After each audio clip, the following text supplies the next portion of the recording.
Hello everyone, मैं सुधीर कुमार आप सभी का स्वागत करता हूं एक बार फिर आपके प्यारे चैनल कॉम्पिटिटिव ब्रेन में। आज के सेशन में हम सभी कार्बन एंड कंपाउंड को वन शॉट में देखने वाले हैं। ये केमिस्ट्री का सबसे इंटरेस्टिंग चैप्टर है। ये एक्चुअली उन बच्चों के लिए बहुत ज़्यादा फायदेमंद है जो 11th-12th में केमिस्ट्री लेने वाले हैं, मतलब मैथ साइंस लेने वाले हैं, क्योंकि सर ये एक बेस है ऑर्गेनिक केमिस्ट्री के लिए। ये ऑर्गेनिक केमिस्ट्री का आधार है। अगर यहाँ से अगर बेस कंप्लीट है, क्लियर है, तो आपको सर आगे 11th-12th में पढ़ने में थोड़ी सी आसानी होगी। तो ये काफ़ी एक इंटरेस्टिंग चैप्टर है, थोड़ा बड़ा है, इसलिए इस चैप्टर को हम लोग दो पार्ट में पढ़ेंगे। एक पार्ट में जितने भी बेसिक ज्ञान है वो, और अगले पार्ट में नोमेनक्लेचर। आप जाएंगे तो क्लास 11th में सबसे पहले नोमेनक्लेचर ही सिखाया जाता है। एक ऑर्गेनिक चैप्टर का सबसे बड़ा चैप्टर है नोमेनक्लेचर, उसको हम सभी एक कंप्लीट पार्ट में पढ़ेंगे ताकि जो 11th के भी कुछ पोर्शन है उसको भी कवर कर लिया जाए। बाकी ये बोर्ड पॉइंट ऑफ व्यू से बहुत ही इंटरेस्टिंग होने वाला है। एनसीईआरटी के जितने भी इंपॉर्टेंट पॉइंट्स है मैं सबको कवर करने वाला हूँ। सो देखते शुरू करते हैं। चैप्टर का नाम है हमारा sir carbon and its compound. तो सबसे पहले समझते हैं कि कार्बन के बारे में बातचीत करते हैं। किस बारे में सर? कार्बन के बारे में। तो कार्बन आपने देखा है पीरियोडिक टेबल में, इसके बारे में सुना भी है। तो सबसे पहले अगर हम बात करें कार्बन की हिस्ट्री के बारे में कि एक्चुअली कार्बन है क्या, तो कुछ बेसिक इन्फॉर्मेशन इसके बारे में है। ये कार्बन के आउटर मोस्ट सेल में 4 इलेक्ट्रॉन होते हैं। आउटर मोस्ट सेल में सर 4 इलेक्ट्रॉन होते हैं, जिसके वजह से हमें ऐसा प्रतीत होता है कि ये मेटलॉइड है, बट एक्चुअली ये मेटलॉइड नहीं होता है। कार्बन एक हमारा क्या है सर? एक ही हमारा नॉन मेटल है। कार्बन हमारा क्या है सर? एक नॉन मेटल है। नॉन मेटल की प्रॉपर्टी शो करता है। दूसरा सर, इसका जो सिंबल होता है कार्बन का, जो कार्बन का हमारा सिंबल होता है पीरियोडिक टेबल में, वो क्या होता है सर? C होता है। तो कार्बन का अगर हम एटॉमिक नंबर की हम बात करें, कार्बन की हम अगर एटॉमिक नंबर की बात करें तो कितना सर? 6। कार्बन का अगर हम एटॉमिक मास की बात करें, एटॉमिक मास का ये 12, बेसिक कार्बन 12 होता है। ऐसे कार्बन का आइसोटोप भी मिलता है सर, जो कि आइसोटोप 13 कार्बन 14 भी होता है। C12 और C14 लिखेंगे। आइसोटोप कहने का मतलब होता है कि कार्बन का 2 फॉर्म, मतलब आइसोटोप कहने का मतलब atomic number same but mass number are different. Isotope कहने का मतलब क्या होता है? Atomic number same, mass number different. तो सर ऐसा में स्टैंडर्ड मान के चलते हैं C12 का, मतलब C14 भी इजेक्ट करता है। इसलिए हम मान के चलते हैं कि जो पीरियोडिक टेबल में लिखा जाता है कार्बन, वो कार्बन 12 है। एटॉमिक मास उसका 12 लिख चलते हैं। 12 U लिख दीजिए। U लिखने का मतलब एक एटम का मास होता है। 9th में आप लोग मोल कॉन्सेप्ट में पढ़े थे कि अगर 12 U लिखा रहता है तो समझते हैं कि एक एटम का मास, 12 ग्राम लिखा रहता है तो समझते हैं एक मोल एटम का मास। चीज़ क्लियर है? ये चीज़ 9th में सीखे होंगे मोल कॉन्सेप्ट में कि अगर U लिखा रहता है, आप देखेंगे 2 यूनिट में रिप्रेजेंट करते हैं हम सभी किसी भी यूनिट को। अगर U लिखा है तो बोलते हैं एक एटम का मास है, और G लिखा है तो बोलते हैं एक मोल एटम का मास है। क्लियर है? तो 12 U कार्बन के एक एटम की बात कर रहे हैं। और इसकी बात करें थोड़ी बहुत, इलेक्ट्रॉनिक कन्फिगरेशन देख लेते हैं। इलेक्ट्रॉनिक कन्फिगरेशन सर इलेक्ट्रॉन को सजाने का तरीका है सेल्स के अंदर, कैसे कैसे वो अरेंज रहते हैं। तो कार्बन में क्या हो जाएगा सर? 2 और 4। कितना हो जाएगा सर? 2 और 4। क्लियर है? आउटर मोस्ट सेल में कितना सर? 4 इलेक्ट्रॉन। और अगर कार्बन की बेसिक इन्फॉर्मेशन की बात करें तो ये भी निकाल सकते हैं कि इसमें number of electron, number of proton और नंबर ऑफ न्यूट्रॉन कितने। तो सर इसमें जितना हमारा एटॉमिक नंबर होता है उतने ही क्या होते हैं सर? Number of proton. तो एटॉमिक नंबर कितना है मेरा? 6, तो प्रोटॉन भी 6। अगर कोई बॉडी न्यूट्रल है, अगर कोई बॉडी न्यूट्रल है तो जितना उसमें प्रोटॉन उतना उसमें न्यूट्रॉन। इलेक्ट्रॉन न्यूट्रॉन कैसे निकालते हैं? मास में से एटॉमिक नंबर को हटा के। तो ये भी कितना हो गया सर? 6। यहाँ तक क्लियर है सर? अब थोड़ी सी हम बात करते हैं इसके, ये कुछ क्या हुआ बेसिक इन्फॉर्मेशन हो गया किसके बारे में सर? कार्बन के बारे में, जो हम सभी पीरियोडिक टेबल में देखते हैं। अब थोड़ा सा देखते हैं इसके, हम बात करते हैं ऑकरेंस पे। इसका जो ये नेचर में किस फॉर्म में हमें देखने को मिलता है, नेचर में आखिर कार्बन हमको किस फॉर्म में मिलता है। तो अगर हम कार्बन की ऑकरेंस की बात करें, जो कार्बन है हमारा sir, occurrence of carbon, carbon की ऑकरेंस की बात करें हम लोग तो कहाँ किस फॉर्म में अकर करता है? तो कोई भी जो एटम हो या फिर एलिमेंट हो वो 2 फॉर्म में अकर करता है सर। एक फ्री स्टेट और एक कंबाइंड स्टेट। जो हमारा कार्बन है वो दोनों स्टेट में पाया जाता है, फ्री स्टेट में भी और कंबाइंड स्टेट में भी। पहले ये समझते हैं कि सर फ्री स्टेट और कंबाइंड स्टेट का मतलब क्या होता है।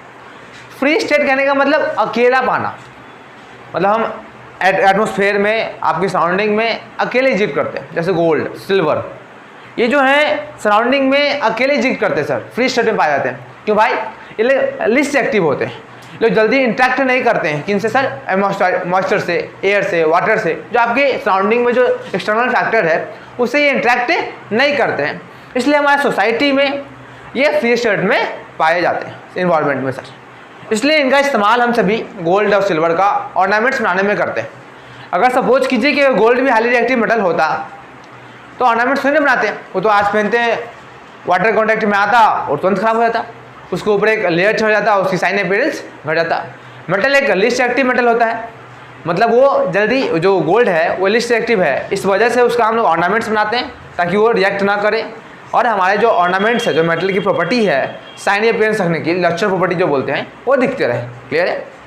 जो कार्बन है वो दोनों फॉर्म में पाया जाता है, एक फ्री स्टेट में भी, तो फ्री स्टेट वो जो अकेला पाया जाता है, कंबाइंड स्टेट वो जो किसी के साथ मिलकर पाया है। जैसे एटमॉस्फेयर में कार्बन अकेला नहीं पाया जाता है, वो पाया जाता है कार्बन डाइऑक्साइड गैस के फॉर्म में। किसके फॉर्म में सर? कार्बन डाइऑक्साइड गैस के फॉर्म में, मतलब CO2 के फॉर्म में पाया जा रहा है ना, मतलब कार्बन के साथ ऑक्सीजन मिला हुआ। कार्बन अकेला नहीं है सर, कार्बन अकेला नहीं है, तो वैसे स्टेट को बोलते हैं हम लोग कंबाइंड स्टेट, जहाँ पे एक से अधिक फॉर्म एलिमेंट कंबाइंड होकर वो नेचर में एग्जिस्ट करे तो उसको बोलते हैं कंबाइंड स्टेट। अगर वो अकेला नेचर में एग्जिस्ट करा तो बोलते हैं फ्री स्टेट। क्लियर है? तो फ्री स्टेट कहने का मतलब अकेला एग्जिस्ट करना, कंबाइंड स्टेट मतलब किसी के साथ मिलना। तो जो कार्बन है सर, मैं बोल रहा हूँ वो दोनों स्टेट में होता है, फ्री स्टेट में भी और कंबाइंड स्टेट में भी। तो फ्री स्टेट बोलने का मतलब सर आपका जो डायमंड हो गया, कौन हो गया सर? डायमंड, आपका सर ग्रेफाइट हो गया, ये सब कार्बन के फॉर्म है सर, मतलब कार्बन के से ही मिलकर बना होता है। डायमंड क्या है सर? डायमंड को बोलते हैं प्योरेस्ट फॉर्म ऑफ कार्बन। ये दोनों क्या है, और एक और भी आता है फ्लोरेंस करके आता है, इसमें तो ये बात चल रही है पूरी तरीके से, इस बारे में हम लोग पढ़े नहीं है।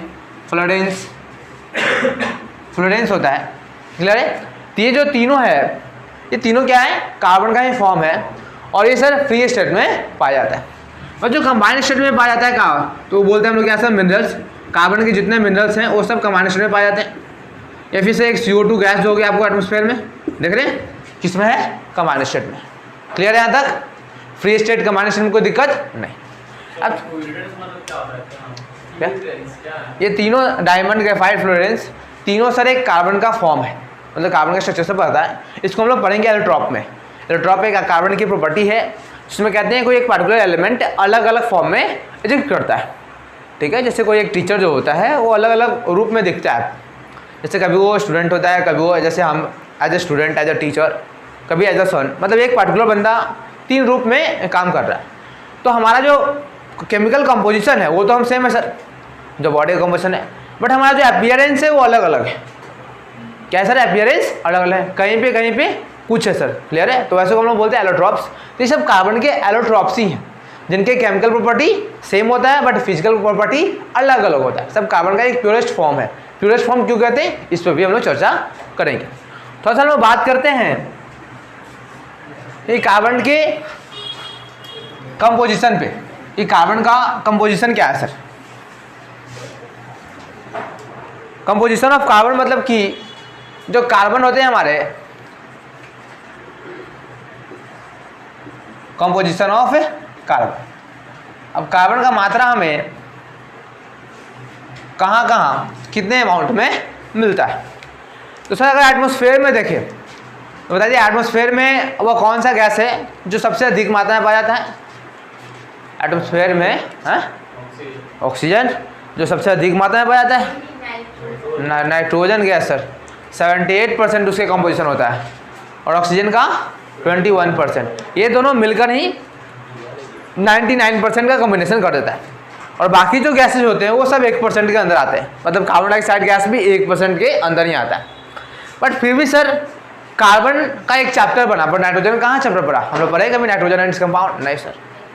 पर कार्बन के पास कुछ तो ऐसी प्रॉपर्टी है जिसको हम लोग सेपरेटली करके पढ़ते हैं और ये एक्चुअली इतने सारे कंपाउंड पढ़ाते हैं कि अभी पूरा 11th-12th के ऑर्गेनिक केमिस्ट्री में खूब कार्बन के चर्चे चलेंगे। पूरा ऑर्गेनिक कंपाउंड में कार्बन कार्बन दिखेगा। क्लियर है? तो सर कंपोजिशन देखने की बात करें तो सर जो अर्थ क्रस्ट होता है, मतलब जहाँ से आप मिनरल्स प्राप्त करते हो, अर्थ क्रस्ट, वहाँ पे सर जब वो कार्बन है वो 0.02% पाया जाता है। अगर आपके एटमॉस्फेयर की हम बात करें तो एटमॉस्फेयर में आपका कार्बन 0.03% पाया जाता है। सोचिए कार्बन की कितनी कम कंपोजिशन है।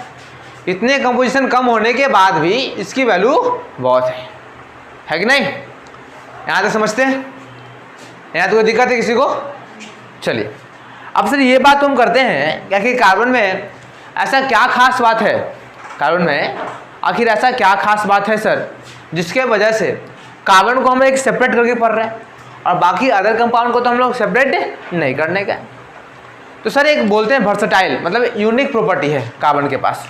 तो आप हेडिंग दीजिएगा, एग्जामिनेशन में खूब पूछा जाता है तो यहाँ से एकदम ध्यान दीजिएगा, वर्सटाइल नेचर ऑफ कार्बन। यहाँ से जो सवाल होंगे खूब पूछे जाएंगे सर, ध्यान रखिएगा। अब पूछा जाता है कार्बन की वर्सटाइल नेचर के बारे में। आखिर भाई कार्बन का कंपोजिशन इतना कम, फिर भी इसकी जो टेंडेंसी है कंपाउंड बनाने की ये काफ़ी अधिक होता है। इस वजह से इसको हम सेपरेट करके पढ़ते हैं। तो सबसे पहला कोई इसके बारे में जो खास बात होता है वो होता है सर क्या? टेट्रावैलेंसी। टेट्रावैलेंसी क्या सर? वैलेंसी। चलिए देखिएगा यहाँ पे क्या है? टेट्रावैलेंसी। अब टेट्रावैलेंसी कहने का मतलब क्या? टेट्रा का मतलब 4 और वैलेंसी मतलब वो, मतलब कार्बन से 4 वैलेंसी दिखाता है। टेट्रावैलेंसी कहने का मतलब कार्बन के पास टेंडेंसी है कितना वैलेंसी दिखाने का? 4। अब बात ये कि सर वैलेंसी क्या होता है? टेट्रा मतलब 4, वैलेंसी क्या होता है? कार्बन के पास क्षमता है 4 वैलेंसी दिखाने का। तो सर कंबाइनिंग कैपेसिटी को वैलेंसी कहते हैं। मतलब कोई भी दो एलिमेंट या फिर दो एटम आपस में जब कंबाइंड होते हैं, कंबाइंड होने के लिए एक बॉन्ड का फॉर्मेशन करते हैं, उस समय जितने नंबर ऑफ इलेक्ट्रॉन का वो लूज करे, जितने का वो गेन करे या फिर जितने का वो शेयरिंग करे, उसको हम लोग बोलते हैं वैलेंसी। तो वैलेंसी एक्चुअली कुछ है नहीं, वो एक कंबाइनिंग कैपेसिटी है किसी भी एटम का। उस दौरान जितने नंबर ऑफ इलेक्ट्रॉन का वो लूज या फिर गेन करे या फिर शेयर करे, इलेक्ट्रॉन को लूज करे सर या फिर गेन करे या फिर क्या करे? शेयर करे। वो जितने नंबर ऑफ इलेक्ट्रॉन को शेयर करेगा, गेन करेगा और लूज करेगा, वही उसकी क्या होगी सर? वैलेंसी होगी। क्योंकि उसने अंदर क्षमता था कि मैं इतने इलेक्ट्रॉन को देकर या फिर लेकर या फिर शेयर करके अपने आप एक दूसरे को क्या कर सकते हैं सर? कंबाइंड कर सकते हैं। क्लियर है यहाँ तक? टेट्रावैलेंसी कहने का मतलब क्या होता है? 4 वैलेंसी। कितना सर? 4 वैलेंसी। कोई पूछेगा वैलेंसी का मतलब, तो बोलेंगे कंबाइनिंग कैपेसिटी ऑफ एटम। किसी भी एटम का कंबाइनिंग कैपेसिटी मतलब उस एटम को कंबाइन करने का क्षमता सर, कंबाइनिंग कैपेसिटी। क्लियर है यहाँ तक? टेंडेंसी वैलेंसी समझते हैं? चलिए यहाँ नोट कीजिए तब तक। चलिए देखते हैं आगे। अभी तक हमने जो बात किया वो सब क्या था? बेसिक इन्फॉर्मेशन था किसके बारे में? कार्बन के बारे में। थोड़ा सा हम लोग चैप्टर में इन किए कि भाई कार्बन को इतना इंपॉर्टेंस क्यों दिया जाता है, तो भाई उसका वर्सेटाइल नेचर के कारण। वो 2 ऐसी प्रॉपर्टी शो करता है जो और भी कोई एटम ऐसा कोई काम नहीं करता है, जिस वजह से उसको हम लोग इतना इंपॉर्टेंस देते हैं। उसका कंपोजिशन कम होने के बावजूद भी उसे हम सभी वैल्यू देते हैं, क्योंकि उसकी कुछ प्रॉपर्टी ही ऐसी है जो उसको इंपॉर्टेंस देने पे हमें मजबूर करता है। जैसे हमने सबसे पहला पढ़ा वर्सेटाइल नेचर में, हमने बात कर रहे थे वर्सेटाइल नेचर ऑफ कार्बन। उसमें हमने सबसे पहले देखा क्या सर? टेट्रावैलेंसी। क्या सर? टेट्रावैलेंसी। अब ये टेट्रावैलेंसी, टेट्रा का मतलब होता है 4 और वैलेंसी कहने का मतलब होता है कंबाइनिंग कैपेसिटी। जो कार्बन होते हैं वो 4 वैलेंसी शो करते हैं, इसका यही रिप्रेजेंट करता है। मतलब वो 4 इलेक्ट्रॉन को शेयर कर सकता है, 4 को गेन कर सकता है, 4 को लॉस कर सकता है। अब ये करता क्या है? अब देखो भाई, अगर कार्बन को थोड़ा सा देखा जाए, ये देखिए समझिएगा, ये थोड़ा सा टॉपिक काफ़ी इंटरेस्टिंग है, ये मज़ा आएगा पढ़ने में। और जिस तरीके से आप लोग बिहेव कर रहे हैं हमको लग रहा है कि आप लोग इंटरेस्ट ले रहे हैं, क्योंकि ये जो चैप्टर है सर काफ़ी इंटरेस्टिंग है। जैसे मैंने आपको शुरू में बताया कि एक वेस है सर, अगर इसको ढंग से पढ़ लोगे तो सचमुच सर एक अच्छा बेस तैयार हो जाएगा जो आपको हेल्प करेगा सर किस में 11th-12th में, अगर आप साइंस लेके पढ़ोगे तब। आप नोमेनक्लेचर पढ़ोगे तो उसमें और मज़ा आएगा। इनसे चैप्टर काफ़ी इंटरेस्टिंग है, भले शुरुआत में कुछ मज़ा नहीं आ रहा हो, बस धीरे धीरे पढ़ते जाएंगे। देखिए अभी जो हम सिखाएंगे कि कार्बन बॉन्डिंग किस तरीके से करता है तो सचमुच काफ़ी इंटरेस्टिंग होगा। बोर्ड का समय नज़दीक है, थोड़ा सा सीरियस होकर पढ़ लीजिए, कुछ अच्छे नंबर आएंगे तो खुद को रिप्रेजेंट करना अच्छा लगेगा। क्लियर है सर? टेट्रा वैलेंसी कहने का मतलब 4 वैलेंसी। अब कार्बन में देखते हैं सर, इतना तो पता है हमें सर कि जितने सारे एटम होते हैं उसके वैलेंस सेल में जो इलेक्ट्रॉन होते हैं वही रिएक्शन में टेक पार्ट करते हैं। मैंने जो बोला रिपीट करते हैं, मैंने कहा सर इतना हमें जानते हैं या फिर हमें नॉलेज होना चाहिए, सर जो रिएक्शन होता है उस समय इलेक्ट्रॉन का लूज और गेन ही होता है, इलेक्ट्रॉन का शेयर होता है, और उस समय कुछ नहीं, वो बड़ी बात होती नहीं है। उस समय जो होता है सर वो जो इलेक्ट्रॉन का जो एटम का जो स्ट्रक्चर होता है उसके जो आउटर मोस्ट सेल में, आउटर मोस्ट सेल कहने का मतलब आखिरी सेल, ठीक है, जिसमें आखिरी इलेक्ट्रॉन इंटर करता है, ठीक है, जिसके उसी के इलेक्ट्रॉन क्या करते हैं सर, पार्टिसिपेट करते हैं किसी भी रिएक्शन में। वैलेंस सेल कहने का मतलब लास्ट सेल जिसमें इलेक्ट्रॉन गया है, वैलेंस इलेक्ट्रॉन कहने का मतलब वह इलेक्ट्रॉन जो आखिरी सेल में लाई किया। क्लियर है? ठीक है। तो अगर हम कार्बन के वैलेंस इलेक्ट्रॉन की बात करें तो 2 4 हो गया। मतलब सर ये हमें पता है कि कोई एक एटम ये ऐसा न्यूक्लियस है सर, और इसके चारों तरफ ये सेल होते हैं, हमारा first shell, second shell, third shell, इस तरह क्या होता है सर, हमारा सेल होता है ना सेल। अब सेल का कुछ नाम पड़ा था ऐसे KLM, इस तरीके से ऐसे आगे बढ़ते जाता है। हमने देखा था कि एक सेल में, किसी एक पार्टिकुलर सेल में कितने नंबर ऑफ इलेक्ट्रॉन रह सकते हैं, तीनों निकालते हैं, number of electrons in a shell. एक सेल में कितने नंबर ऑफ इलेक्ट्रॉन रह सकते हैं एक सेल में सर, वो निकालते हैं एक फॉर्मूला से 2n² से। किससे निकालते हैं सर? 2n² से। यहाँ n क्या है sir? Number of shell. n क्या है? नंबर ऑफ सेल, मतलब कितने नंबर ऑफ सेल लिए। अगर हम बात करें n = 1 मतलब कि फर्स्ट सेल की, पहले सेल की, तो पहले सेल की हम मतलब बात करें तो 2 × 1 का स्क्वायर मतलब 2, मतलब कि हम लोग मैक्सिमम पहले सेल में 2 इलेक्ट्रॉन को रख सकते हैं। कितने को सर? 2 इलेक्ट्रॉन को। अगर हम बात करें सेकेंड सेल की, n = 2 मतलब 2 का स्क्वायर मतलब कि 8, मतलब सेकेंड सेल में 8 इलेक्ट्रॉन को और रख सकते हैं। अगर n = 3 की बात करें तो थर्ड सेल में 2 × 3 का स्क्वायर मतलब 9, 18 इलेक्ट्रॉन रख सकते हैं। इस तरीके से आप निकालते जाओगे। मतलब ये तो समझ में आया सर कि हम लोग एक पार्टिकुलर सेल में कितने इलेक्ट्रॉन को रख सकते हैं। अब कार्बन का, हाँ बोलिए सर, लेकिन बुक में तो दिया हुआ KLMN है, तो M में तो 8 ही इलेक्ट्रॉन है। जैसे आपने जो सीखा था उसको बोलते हैं ऑक्टेट रूल को हिसाब से लिखना। जब हमारे जो साइंटिस्टों ने इलेक्ट्रॉनिक कन्फिगरेशन लिखा था उन्होंने कहा था कि भाई कोई भी एक एटम अगर ऑक्टेट रूल को फॉलो करता है, क्या सर? ऑक्टेट रूल को फॉलो करता है तो उसको हम स्टेबल कह देंगे। ऑक्टेट रूल कहने का मतलब उसके आउटर मोस्ट सेल में 8 इलेक्ट्रॉन होना चाहिए। आउटर मोस्ट सेल में 8 इलेक्ट्रॉन होना चाहिए, मतलब हर एक 8 ही क्यों होना चाहिए सर? आगे 8 में ऐसा क्या बात है कि ऑक्टेट रूल उन्होंने सोचा? उन्होंने देखा कि जो हमारा पीरियोडिक टेबल में 18वां ग्रुप है उसमें क्या है, इनर्ट गैस है और नोबल गैस है। उनका कन्फिगरेशन अगर लिखेंगे उसके आखिरी सेल में हमेशा 8 रहता है, आखिरी सेल में 8 इलेक्ट्रॉन होते हैं सर। तो सर उसका जो कन्फिगरेशन होता है वो हमेशा कंप्लीटली फिल्ड होता है। तो हमने देखा कि जिस सर जितने सारे इनर्ट गैस है, नोबल गैस है, उनका नाम इसलिए पड़ा क्योंकि वो लेस एक्टिव होते हैं, वो जल्दी किसी से रिएक्ट करना पसंद नहीं करते। तो समाज में हम एटम की बात करें चाहे किसी के व्यक्ति की बात करें, वो हर एक बंदा चाहता है कि हम स्टेबल हो। और स्टेबल होने के बाद हम लोगों के पास क्राइटेरिया क्या है? पढ़ो, अच्छा जॉब लो, अच्छे पोस्ट पे जाओ। और एटम के पास क्या क्राइटेरिया दिया गया कि भाई अपने आउटर मोस्ट सेल में 8 इलेक्ट्रॉन करो। अगर आपके आउटर मोस्ट सेल में 8 इलेक्ट्रॉन होते हैं इसका मतलब कि आप स्टेबल हो, जिसको हम लोग बोले ऑक्टेट रूल।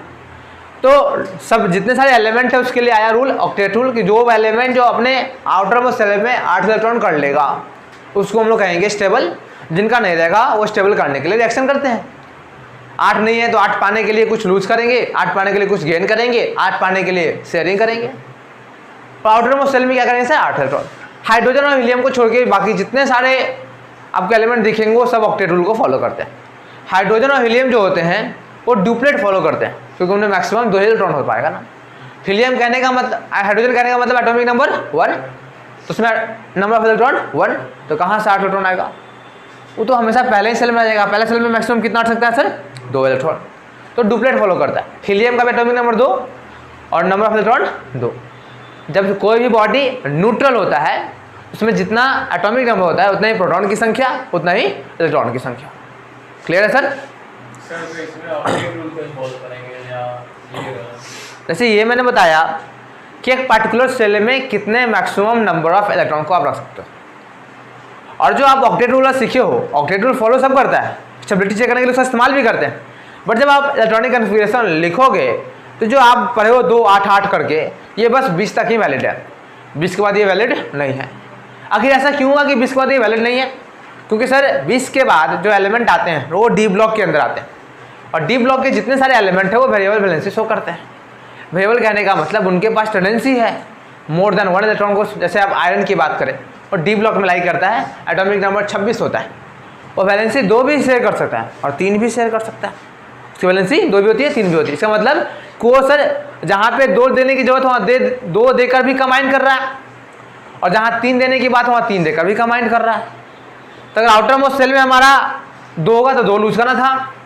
ऑक्टेट रूल ये कहता है ना भाई 8 पूरा करो, तो 8 पूरा करने के लिए या तो हमारे पास 2 आखिरी सेल में 2 होगा तो हम 2 देकर अपने आप को स्टेबल कर लेते हैं। अगर आउटर मोस्ट सेल में 3 होता तो हम 3 देके लो अपने आप को स्टेबल कर लेते हैं।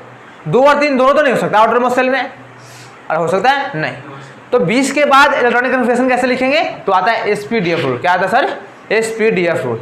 अगर आप लोग सुने होंगे तो ठीक है, नहीं तो आते क्लास में बताया जाएगा किसी दिन। अभी कार्बन कंपाउंड की बात करें, स्टेबिलिटी की बात। तो 20 ये जो आपने सीखता है बुक में के एलिमेंट करके वो 20 तक ही वैलिड है, 8 8 करके पूरा करते हैं। ठीक है, ऐसे कैल्शियम का लिखना होता है तो लिखते हैं 2 8 8 और 2, जबकि थर्ड पहला सेल सही है, दूसरा सेल भी सही है, तीसरा सेल में 18 तक रख सकते थे बट 8 ही रखे, क्योंकि हमारा मन में मोटो ये था ही नहीं कि पूरा सेल भरना है। हमारे मन में आइडिया था ऑक्टेट पूरा करना है, मतलब उसके आउटर मोस्ट सेल में 8 इलेक्ट्रॉन दिखने चाहिए। जिसके आउटर मोस्ट सेल में 8 दिखते हैं उनको हम स्टेबल मानते हैं, लोग यही इसी को मान के चले। तो ये कहाँ तक वैलिड है सर? एटॉमिक नंबर 20 तक। इसके बाद बातें बदलती है, मतलब डी ब्लॉक में आने वाले हर एक एलिमेंट अपना नेचर चेंज करते हैं, वो वैलेंसी में वेरिएशन दिखाते हैं।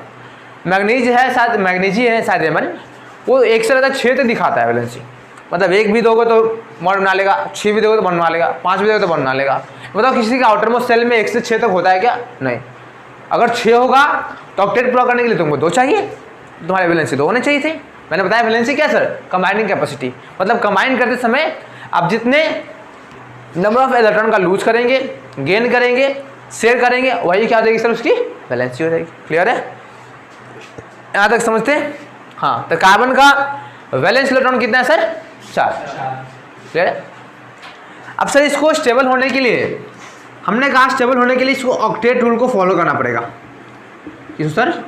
ऑक्टेट रूल को फॉलो, अब ऑक्टेट रूल को फॉलो करने के लिए इसके पास 2 ऑप्शन है, या तो ये प्लस चार्ज इलेक्ट्रॉन ले ले, किसी से ये इलेक्ट्रॉन सर ले ले तब इसके पास स्टेबल हो जाएगा, या फिर अपना चार्ज इलेक्ट्रॉन दे दे, ये दे देगा तभी तो स्टेबल हो जाएगा ना, क्योंकि ये 2 इलेक्ट्रॉन रहेगा इसमें।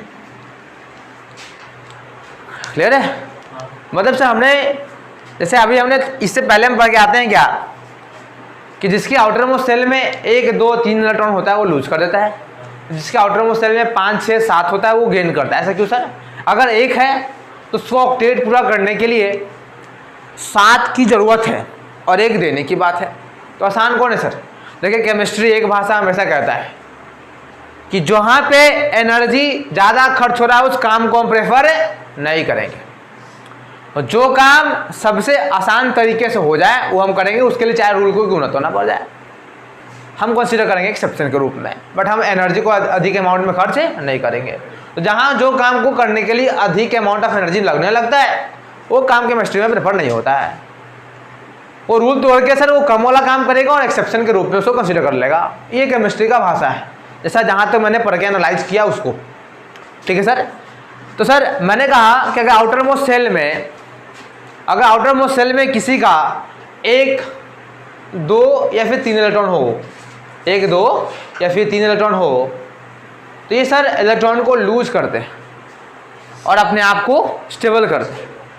आखिर ऐसा क्यों भाई? मान ले हम सोडियम का लिखते हैं इलेक्ट्रॉनिक कन्फिगरेशन किसा सर? सोडियम का 2, 8 और 1, 2, 8 और 1 कैसे लिख लिया सर? जिसका एटॉमिक नंबर 11, पहले सेल में 2 रख सकते हैं, दूसरे में 8 और तीसरे में 18 रख सकते हैं, बट हमको 11 है, 11 इलेक्ट्रॉन था, इसी को सजाना था, 1 गया। मैंने कहा भाई सोडियम में स्टेबल तब होगा जब इसके आउटर मोस्ट सेल में 8 इलेक्ट्रॉन होंगे। आउटर मोस्ट सेल में कितने हैं सर? 1 इलेक्ट्रॉन। अभी छटपटाएगा। सोडियम को बोलते हैं हाईली रिएक्टिव। क्यों भाई? क्योंकि परेशान रहता है भाई, हमें या कोई साथ दे दो या हमसे कोई 1 ले लो, हमको या कोई साथ दे दो या फिर हमसे 1 ले लो। तो साथ सर किसी से लेना, किसी एक पार्टिकुलर सेल में 7 इलेक्ट्रॉन को ऐड करना, इट्स अ डिफिकल्ट टास्क, भारी काम है। अरे भारी काम थोड़ी ना हाथ से होगा सर, आपको एनर्जी प्रोवाइड करना पड़ेगा, मतलब हाई अमाउंट ऑफ एनर्जी देना पड़ेगा, और जहाँ पे एनर्जी ज़्यादा लगे वो काम करेगा नहीं। तो ये क्या प्रेफर करेगा सर? अपने इस 1 इलेक्ट्रॉन को लूज कर देता है, और जो इलेक्ट्रॉन को लूज करता है उसके ऊपर प्लस चार्ज चढ़ता है। और ये प्रॉपर्टी होती है किसकी? मेटल की। किसकी प्रॉपर्टी होती है सर? मेटल की। मतलब हर एक मेटल हो नॉन मेटल हो रिएक्शन इसलिए करता है ताकि सर उसका जो आउटर मोस्ट सेल है वो 8 इलेक्ट्रॉन का हो जाए, वो और वो नॉर्मल गैस की तरह कन्फिगरेशन को प्राप्त करे। सब चाहता है कि नॉर्मल गैस की तरह बन जाए ताकि हमें किसी से मतलब ना हो, हम स्टेबिलिटी से आराम से सोसाइटी नेचर में रहे। क्योंकि ये स्टेबल ना था तभी तो ये खोजा, नेचर में लाते हैं, खोजता है कहीं से हमको इलेक्ट्रॉन देने वाला मिल जाए या फिर लेने वाला मिल जाए, जिससे हम रिएक्ट करके अपना स्टेबिलिटी को प्रोवाइड कर ले। हम लोग इतनी रात मेहनत क्यों करते हैं? पढ़े, एक जॉब लेकर सेटल हो जाए। लोग ये कहते हैं ना, जब भी कोई भी टीचर बोलते हैं भाई सेटल होना है लाइफ में, मतलब स्टेबल होना है, उसके लिए क्या करो? करे मेहनत करो, पकड़ते नहीं है, वो अलग बात है। कल पूरा पटाखा छोड़े होंगे, बस अलग है। फेस्टिवल मिस नहीं होना चाहिए, पढ़ाई मिस हो जाए। चलिए ठीक है, यहाँ तक क्लियर है। हम थोड़ा सा ये बताएं बैक की बातें, तो 9th में हम लोग सीखते हैं या फिर 3rd चैप्टर मेटल्स में पढ़ते हैं। अब देखिए कार्बन के पास 2 पॉसिबिलिटी है या सर, अब अगर इसके पास तो बहुत दुविधा है। अभी आपने कहा कि अगर आउटर मोस्ट सेल में 1 था तो 7 इलेक्ट्रॉन उसको चाहिए था स्टेबल होने के लिए और 1 देने की जरूरत थी, तो उसने कम वाला दे दिया। अगर आउटर मोस्ट सेल में हमारा 7 होता, कितना होता सर? जैसे क्लोरीन की बात करें तो 2, 8, 7। अब ये 7 दे के स्टेबल होगा कि 1 ले के स्टेबल होगा? 1 लेकर। वो काम आसान है, तो माइनस चार्ज चढ़ता है क्लोरीन पे। मतलब यहाँ पे तो फेवरेबल कंडीशन दिख रहा था। अब कार्बन क्या करेगा? इसके पास तो ये दोनों में इक्वल क्षमता हो गया ना, 4 लेने की भी बात है, 4 देने की बात है, तो एनर्जी तो बराबर खर्च होनी चाहिए। और 4 दे चाहे 4 ले, इलेक्ट्रॉन को ऐड करे चाहे ये करे, तो कार्बन कौन सा काम करेगा बताइए? इलेक्ट्रॉन देगा। ऐसा आप कैसे कर सकते हैं कि इलेक्ट्रॉन को देगा ही? हम कह लेगा तो आप कैसे कट करेंगे हमको कि नहीं भाषा गलत है?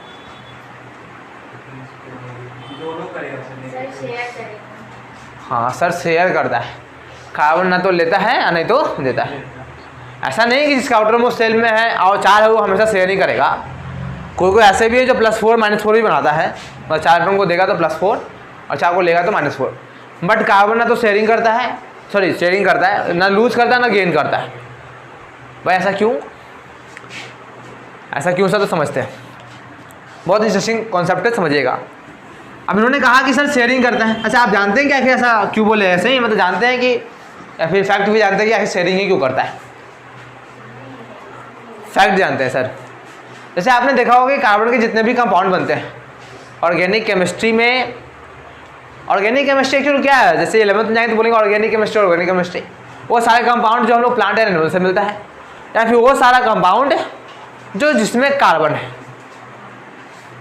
ऑर्गेनिक केमिस्ट्री कहने का मतलब प्लांट और एनिमल से बनने वाला कंपाउंड। और केमिस्ट्री की भाषा में बोले तो बोले वो सारे कंपाउंड जो कि कार्बन से बना। किससे बना हो सर? कार्बन से। उसको बोलेंगे ऑर्गेनिक कंपाउंड। क्या बोलते हैं उसको? Organic compound. तो देखिएगा, अब मैंने बोला दो कार्बन है सर, अगर सर कार्बन दो काम करता है यहाँ पे, क्या सर? पहली बात कि सर मान लेते हैं उसने 4 इलेक्ट्रॉन को ले लिया, अपने में ऐड कर लिया, 4 को जब वो लेगा तो क्या बनाएगा सर? C4 minus. अरे बनाएगा, अगर वो 4, मैंने मान लिया ऐसा होता नहीं है, मैंने मान लिया कि उसने 4 इलेक्ट्रॉन को ले लिया, क्या लिया सर? 4 इलेक्ट्रॉन को लिया, तो जितना इलेक्ट्रॉन हम प्राप्त करते हैं तो हम पे क्या चलता है? -4। इलेक्ट्रॉन को अगर हम लेते हैं तो क्या चलता है? -4, देते हैं तो चढ़ता है +4। ये बात क्लियर है? हाँ। तो देखिए सर -4 जब चढ़ेगा, -चार्ज जब चढ़ेगा तो सर ये चीज़ तो फॉर्म ही नहीं होता है हमारा, ये C4 माइनस चीज़ तो होता ही नहीं है। ऐसा क्यों नहीं होता सर? अब सर देखिए जो कार्बन होता है उसका साइज छोटा होता है। कार्बन क्या होता है सर? साइज छोटा। जैसे आप जानते हो ना ऊपर से जैसे जैसे आते जाएंगे साइज छोटा। जैसे कार्बन कौन सा फैमिली में आता है? 13 14 बोरॉन फैमिली। कार्बन का कौन सा ग्रुप है? अरे पीरियोडिक टेबल किस ग्रुप में लाइक 14वां ग्रुप में लाइक करता है? 14 ग्रुप में। अरे 13 बोरॉन फैमिली है, 14 कार्बन फैमिली है। अरे पीरियोडिक टेबल देखा है कभी? पीरियोडिक टेबल में जाके देखोगे ना ऊपर ग्रुप लिखा आता है 1 2 3 4 लेके 18 तक। तो जब 14 ग्रुप होगा ना उसमें कार्बन से स्टार्ट होगा। तो जैसे जैसे हम ऊपर से नीचे की ओर आते हैं ना एक पार्टिकुलर ग्रुप में तो साइज बढ़ते जाता है। तो कार्बन सबसे टॉप में है, मतलब उस पार्टिकुलर ग्रुप में कार्बन का साइज सबसे छोटा, सबसे क्या है सर? छोटा है। अब साइज क्यों बढ़ता है ये भी एक पीरियोडिक टेबल में सीखेंगे, क्योंकि नंबर ऑफ सेल बढ़ता है। जैसे आप ग्रुप में नीचे आते जाओगे नंबर ऑफ सेल बढ़ता है, इस वजह से साइज हमारा बढ़ते जाता है। तो सर कार्बन का साइज छोटा होने की वजह से इसके पास सर बताओ हम बहुत छोटे हैं। जैसे मान लो ना कि एक बेंच है जिसपे एक कार्बन का बेंच, कार्बन छोटा बेंच है जो मिनरल बेंच है, इस पर तुमको 8 इलेक्ट्रॉन रखने हैं। कितने सर? 8। क्यों सर? स्टेबल होने के लिए। कार्बन है ना, इसका ये आखिरी सेल है, छोटा साइज है, कितना स्पेस होगा? बोला 8 इलेक्ट्रॉन रखो। किस लिए भाई? तो हमको स्टेबल होना है। जब वो स्टेबल होना चाहेगा तो उसके बीच में क्या होगा सर? 8 इलेक्ट्रॉन को 4 इलेक्ट्रॉन को दे दिया तो 8 इलेक्ट्रॉन हो गया, तो रिपल्सन होगा ना सर। अरे दो चार्ज पार्टिकल के बीच में बहुत अधिक रिपल्सन होता है, साइज छोटा, रिपल्सिव फोर्स अधिक, इस वजह से वो नहीं होता। आपको बहुत अधिक अमाउंट ऑफ एनर्जी देना पड़ेगा उसको अंदर डालने के लिए। क्यों सर? साइज छोटा होने की वजह से। अब यहाँ पे 8 बच्चे को बैठाओगे तो अगर इधर को सरल होगा तो उधर से गिर जाएगा, इधर से अगर बैठे तो मतलब कि सर सही से वो बैठ अरेंज नहीं हो पाएगा। कहने का मतलब ये है कि बहुत डिफिकल्ट काम है, इसमें आपको अधिक अमाउंट ऑफ एनर्जी देना पड़ेगा, क्योंकि वहाँ पे इलेक्ट्रॉन के बीच में रिपल्सन बहुत ही तगड़ा होगा। तो अगर आप चाहते हो कि उसके आउटर मोस्ट सेल में हम इलेक्ट्रॉन को ऐड करें तो आपको अधिक अमाउंट ऑफ एनर्जी खर्च करना पड़ेगा। फिर भी वो अलाउड नहीं करेगा सर, क्योंकि यहाँ पे कैपेसिटी ही नहीं है 8 को हटने की, तो आप कैसे हटा दोगे? क्लियर है? इस वजह से सर तो बोलेंगे ये फॉर्म नहीं होता sir, C4 minus does not form, ये कहीं फॉर्म नहीं होता क्योंकि ये सर कभी शेयरिंग कर मतलब गेन करता ही नहीं है। बिकॉज क्यों sir? Because it is difficult to hold 4 electron. ये बहुत भारी काम है कि 4 इलेक्ट्रॉन को होल्ड करे, पकड़ के रखे, and needs lot of energy, और बहुत ज़्यादा अमाउंट ऑफ एनर्जी लगता है सर। पहला काम तो दिखा सर 4 इलेक्ट्रॉन को ले नहीं सकता है, मतलब एक केस तो कैंसिल। भाई दूसरा केस, दूसरा में क्या दिक्कत हुआ सर? 4 दे देता भाई, एक कैंसिल हुआ तो दूसरा तो है सर, वो भी नहीं होता है ना। अब साइज छोटा तो बोला भाई तूने इलेक्ट्रॉन का फोर्स देखा, nucleus positive charge, electron negative charge, इन दोनों का फोर्स कौन देखेगा? दो अपोजिट चार्जेस के बीच में अट्रैक्टिव फोर्स लगता है। जितना छोटा साइज रहेगा उनके पार्टिकल्स के बीच में उतना अधिक फोर्स ऑफ अट्रैक्शन लगेगा, मतलब अट्रैक्टिव फोर्स लगेगा। और समझ रहे हो? मतलब कि सर जो न्यूक्लियस होगा वो कार्बन के आउटर मोस्ट सेल के इलेक्ट्रॉन को बांध के रखेगा। क्या रखेगा सर? बांध के। अगर आप चाहते हो उसको बाहर निकालने के लिए तो इसके बॉन्ड को तोड़ना पड़ेगा, और किसी के इस फोर्स को ब्रेक करने के लिए जब स्ट्रांग है तो लार्ज अमाउंट ऑफ एनर्जी देना पड़ेगा, और केमिस्ट्री प्रेफर करता नहीं अधिक अमाउंट ऑफ एनर्जी, तो फिर ये भी चीज़ फ्लॉ। तो कार्बन सर C+4 भी कभी फॉर्म नहीं होता है, डज नॉट फॉर्म, ये भी कहीं बनता नहीं है sir, because because it needs very high amount of energy, क्योंकि इसे बहुत ज़्यादा अधिक मात्रा में एनर्जी की ज़रूरत होती है। हम बोल दिए, लिख लीजिएगा, नीचे थोड़ा दिखेगा नहीं, very high amount of energy. Clear है? यहाँ तक नोट कीजिए। चलिए यहाँ तक समझे कि जो कार्बन है हमारा ना तो शेयरिंग कर सकता है, सॉरी बार उल्टा बोलता मैं, ना लॉस कर सकता है और ना ही गेन कर सकता है। तो भाई इस प्रॉब्लम को ओवरकम करने के लिए उसने क्या किया भाई, उसको तो स्टेबल होना था, तो चाह था हम स्टेबल हो और उसको 4 इलेक्ट्रॉन चाहिए भी भाई, ना तो वो नहीं तो वो दे सकता है, नहीं तो वो ले सकता है। तो फाइनली उसने क्या किया, शेयरिंग किया। क्या किया सर? शेयरिंग किया। तो शेयरिंग से जो बॉन्ड बनता है, जो जितने भी कार्बन होते हैं ना, वो कार्बन का आप जितना भी कंपाउंड देखेंगे सर, वो सब क्या होता है, शेयरिंग से फॉर्म होता है। किससे फॉर्म होता है सर? शेयरिंग। इलेक्ट्रॉन का शेयरिंग करते हैं लोग इस प्रॉब्लम को ख़त्म करने के लिए। इलेक्ट्रॉन का शेयरिंग करने का मतलब होता है ना, एक शेयरिंग करना और एक ट्रांसफ़र करने में अंतर होता है। शेयरिंग करने का मतलब हमने अपना सामान उसको दे दिया, मतलब वो हमारा ही है, उस पर थोड़ा सा वो अब इस्तेमाल कर रहा है, मतलब शेयर करने के बाद उस पर तेरा भी हक है और मेरा भी हक है। ट्रांसफ़र करने के बाद तुमने उसको दे दिया, उसका वो इस्तेमाल जैसे करे, अब उस पर तेरा हक नहीं, ये अपने आम भाषा में। क्लियर है? तो शेयरिंग ऑफ इलेक्ट्रॉन। अब से जो इलेक्ट्रॉन के शेयरिंग करने से जो बॉन्ड का फॉर्मेशन होता है उसको हम लोग बोलते हैं कोवैलेंट बॉन्ड। याद रखिएगा, कोवैलेंट बॉन्ड के इलेक्ट्रॉन के शेयर करने से जब 2 एटम के बीच में बॉन्ड बनते हैं उनको क्या बोलते हैं, कोवैलेंट बॉन्ड। अब बॉन्ड कैसे बोलते हैं सर? बॉन्ड सर अपने प्रैक्टिकल लाइफ में आपको देखने को मिलता है, जैसे बॉन्डिंग, जैसे ये दोनों है ना, आदर्श और ये क्या नाम है, मोहित, ये दोनों का बॉन्डिंग देखते हो, मतलब कुछ भी कहेगा ना तो उसको टिप्पणी करेगा, उसको टिप्पणी, मतलब दे आर क्लोज। मेरे को लगता है ये दोनों आपस में क्या है, क्लोज फ्रेंड्स है, बॉन्डिंग इन लोग की अच्छी है। तो बॉन्डिंग कहने का मतलब होता है ना एक ऐसा एट्रैक्टिव फोर्स जो दोनों को बांध कर रखे, दोनों एटम को आपस में सर बांध कर रखे। मुस्कुराया ऐसा रहा है, गलत हुई ना कर रहे हैं, इसी के साथ बॉन्ड बनवाया रे करा और किसी के साथ बॉन्ड नहीं बनवा रहे। अच्छा तो तुम लोग अभी के समय में बॉन्डिंग कहाँ कर लेता है? अरे करता है ना, हाँ सिखा। चल देख आगे, कोवैलेंट बॉन्ड। सर बॉन्डिंग क्या है सर? एक ऐसा एट्रैक्टिव फोर्स जो किसी भी एटम या फिर केमिकल स्पीसीज को बांध कर रखता है सर, और कुछ नहीं। सर बॉन्ड एक्चुअली बॉन्ड देखा जाए ना तो 3 तरह का पढ़ना है आपको। बॉन्ड कितने तरह का? 3 तरह का। एक आयनिक बॉन्ड जिसका नाम होता है इलेक्ट्रोवैलेंट बॉन्ड, जो कि एक मेटल और नॉन मेटल के बीच में बनता है और इलेक्ट्रॉन के ट्रांसफर करने से बनता है। दूसरा सर कोवैलेंट बॉन्ड और तीसरा कोऑर्डिनेट बॉन्ड। कोऑर्डिनेट बॉन्ड आगे पढ़ेंगे हम लोग। एक साइड से शेयरिंग होती है, जैसे इसमें कोऑर्डिनेट बॉन्ड भी एक तरह का कोवैलेंट बॉन्ड कह सकते हैं, उसी का एक स्पेशल टाइप कह सकते हैं। पर कोवैलेंट बॉन्ड जो होता है इसमें दोनों एटम की तरफ से शेयर होगा, एक आप दो और एक हम देंगे।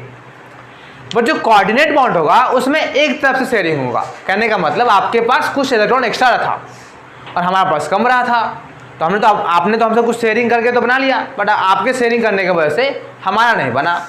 तो आपके पास अगर कुछ एक्स्ट्रा जो बोलते हैं वो लोन पेयर बच जाना ऊपर में, वो शेयर कर देगा। एक तरफ से जो शेयरिंग होती है ना किसी एक साइड से सामने वाले को स्टेबल करने के लिए, तो वो जो बॉन्डिंग होता है उसको बोलते हैं कोऑर्डिनेट बॉन्ड। क्लियर? तो 3 तरह का बॉन्ड देखने को मिलता है।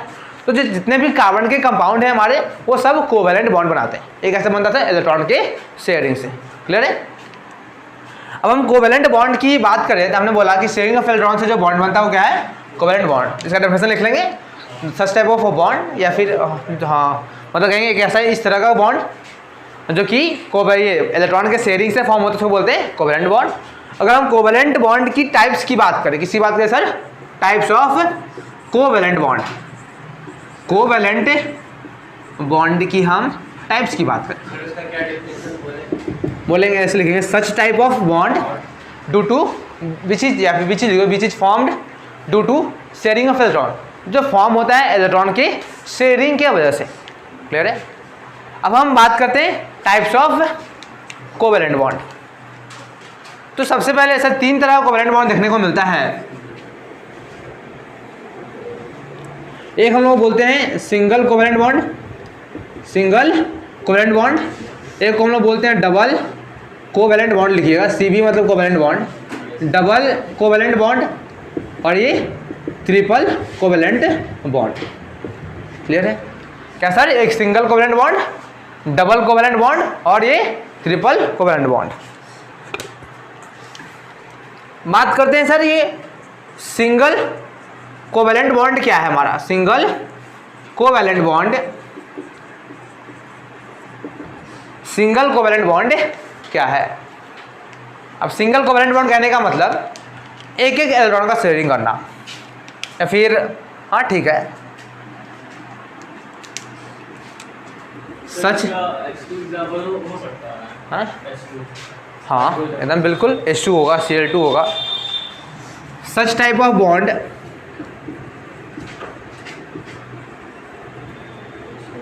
such type of bond which is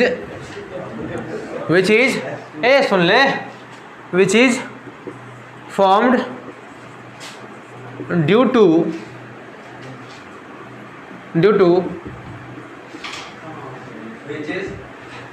लिख रहे हैं which is formed due to sharing of one electron, एक इलेक्ट्रॉन का शेयरिंग। वैसे को हम लोग क्या बोलते हैं sir, it's called single covalent bond, is called single covalent bond. मैंने कहा सर एक उस तरह का बॉन्ड जिसमें जिसमें जो फॉर्म होता है एक एक इलेक्ट्रॉन की शेयरिंग से, एक इलेक्ट्रॉन की शेयरिंग से। तो उन्होंने एग्जाम्पल दिया क्या सर, H2, क्या सर H2 मॉलिक्यूल मैंने लिया एक, क्या लिया sir H2 molecule, H2 molecules मैंने लिया एग्जाम्पल में। देखिएगा हमने यहाँ एक हाइड्रोजन लिया, H2 कहने का मतलब 2 हाइड्रोजन लिया हमने सर, H2 मॉलिक्यूल्स कहने का मतलब सर 2 हाइड्रोजन होगा। कितने हाइड्रोजन लिया सर, 2 हाइड्रोजन। अब सर हमें पता है कि हाइड्रोजन के आउटर मोस्ट शेल में कितने इलेक्ट्रॉन, 1, उसके इलेक्ट्रॉन से मैं दिखा दिया है क्रॉस से, चलो कोई दिक्कत नहीं। अब ये हाइड्रोजन चाहता है कि हम स्टेबल हो जाए, ये भी चाहता है कि हम स्टेबल हो जाए, क्या चाहता है सर, स्टेबल हो जाए। स्टेबल होने के लिए क्या करेगा सर, डुप्लेट फॉलो करना चाहेगा नहीं, क्योंकि हाइड्रोजन और हीलियम जो होता है आखिरी सेल में कितने इलेक्ट्रॉन खोजते हैं, 2। ये क्या चाह सर कि भाई हमको कोई एक दे दे, और ये भी बोल रहा है हमको एक दे दे, दोनों एक की मांग कर रहा है। तो आपस में बात किया भाई क्यों ना हम दोनों आपस में शेयरिंग कर लेते हैं, हम हमारा तुम्हारा हम दोनों आपस में बांट लेते हैं, एक बॉन्ड बना लेते हैं, तो हम भी स्टेबल और तुम भी स्टेबल। चलो क्या किया, चलो शेयरिंग किया। शेयरिंग के दौरान क्या करता है सर, देखिएगा इसने अपना एक इलेक्ट्रॉन भेज दिया इधर से और इसने एक भेज दिया, अरे हाइड्रोजन ऐसा, ठीक है। अब देखो हम इस पार्टिकुलर हाइड्रोजन को देखें, इसका भी इसके को भी 2 इलेक्ट्रॉन मिल गया, मिला कि नहीं, और इसको भी 2 इलेक्ट्रॉन मिल गया, मिला। अब ध्यान से देखो तो दोनों हाइड्रोजन अपना 2 इलेक्ट्रॉन ले रखा है। ये भी कहा भाई मैंने स्टेबल हो गया क्योंकि ये इसमें हमारे भी हक है, और ये भी कह रहा है कि हम भी स्टेबल हो गए क्योंकि इसमें हमारा भी हक है। क्लियर है। ये जब 2 इलेक्ट्रॉन शेयर होते हैं तो उनको हम सभी एक सिंगल बॉन्ड से दिखाते हैं। किसे दिखाते हैं सर, सिंगल बॉन्ड से। मतलब इसका रिजल्ट ऐसे दिखेगा, इस तरीके से बॉन्ड हम दिखाते हैं। तो ये जो सिंगल बना ना, एक एक इलेक्ट्रॉन के शेयरिंग से जो बॉन्ड बनता है इसको बोलते हैं सिंगल कोवैलेंट कंपाउंड। और जिस बॉन्ड और जिस कंपाउंड में ये बनेगा उसको बोलेंगे सिंगल कोवैलेंट कंपाउंड। अगर हम सिर्फ बॉन्ड की बात करें तो क्या बोलेंगे, ठीक है। मतलब यहाँ पे बॉन्ड हुआ, कहीं कहीं कंपाउंड करके पढ़ाते हैं तो कोई दिक्कत नहीं है, जहाँ जहाँ आपने बॉन्ड लिखा हुआ कंपाउंड कर देना। मतलब ऐसा कहीं सिंगल कोवैलेंट बॉन्ड की बात करें मतलब सिंगल बॉन्ड बनना चाहिए, कंपाउंड की बात करें मतलब एक ऐसा कंपाउंड या फिर एक ऐसा मॉलिक्यूल जहाँ पे सिंगल बॉन्ड बन रहा हो। सिंगल बॉन्ड कैसे बनता है सर, तो एक एक इलेक्ट्रॉन की शेयरिंग से। क्लियर है, नोट कीजिए इतना। देखिए आगे बात करते हैं सिंगल कोवैलेंट कंपाउंड क्या था। मतलब बॉन्ड या कंपाउंड में कंफ्यूज नहीं होना है, ठीक है ना। मतलब अगर बॉन्ड की बात करें तो सिंगल दिखे, बॉन्ड बनने का मतलब 2 इलेक्ट्रॉन का शेयरिंग होना, और जहाँ किसी कंपाउंड में दिखा तो कंपाउंड कहते हैं। कंपाउंड लिख के भी इसको पढ़ सकते हैं, तो यहाँ से पढ़ लो कंपाउंड में भाई। अगर ऐसा लिखा आता है डबल कोवैलेंट कंपाउंड भी बोल सकते हैं इसको। मतलब यहाँ पे बॉन्ड की बात ना करके कंपाउंड की बात करें जहाँ पे हमें बॉन्ड देखने को मिलता है, ठीक है। मतलब जिस कंपाउंड में हमको वो बॉन्ड देखने को मिलता है। चलिए बॉन्डी से पढ़े, बॉन्डी से पढ़ेंगे। बोलेंगे sir such type of bond, such type of covalent bond which is formed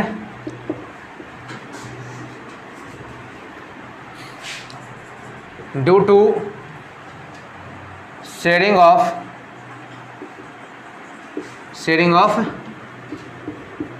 2 electron, दो इलेक्ट्रॉन की शेयरिंग से। जैसे हम यहाँ पे एग्जाम्पल के रूप में लेते हैं O2 मॉलिक्यूल्स। किस लिए sir? O2 molecule. O2 molecules का हम लोग उदाहरण लेते हैं। देखिएगा जो हमारा ऑक्सीजन है सर, इसके आउटर मोस्ट सेल में कितने इलेक्ट्रॉन होते हैं बताइए ऑक्सीजन के? 6 होते हैं। कितने होते हैं सर? 6, 2 4 और ये 6, 2 4 और ये 6 बना लिया।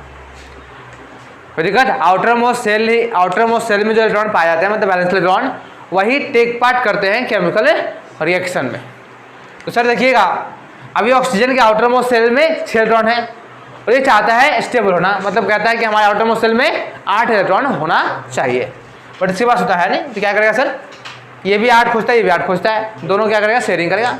क्या दो का क्या कर लेते हैं? शेयरिंग कर लेते हैं, दोनों आपस में इसको भेजा। तो ये ऐसा कुछ है, यहाँ पे अपना 2 रख दे, बोला सबकी जरूरत नहीं है और 2 इलेक्ट्रॉन दे दो बस। इधर से 2 ये भेजा, 2 इधर ये भेज दिया। क्लियर है? 2। तो यहाँ पे क्या बना सर? इसको ऐसा देख लो, एक दिखा और एक ऐसा देख। अब ध्यान से देखो, इस ऑक्सीजन की बात करें ये घेरा में तो 2 4 और 4 8 है, इसके पास भी 2 4 और 8 है। मतलब ये जो 4 है ना, 2 पेयर ऑफ इलेक्ट्रॉन, इस पे दोनं का आकर्षित है, दोनों में गिना क्योंकि शेयरिंग किया है।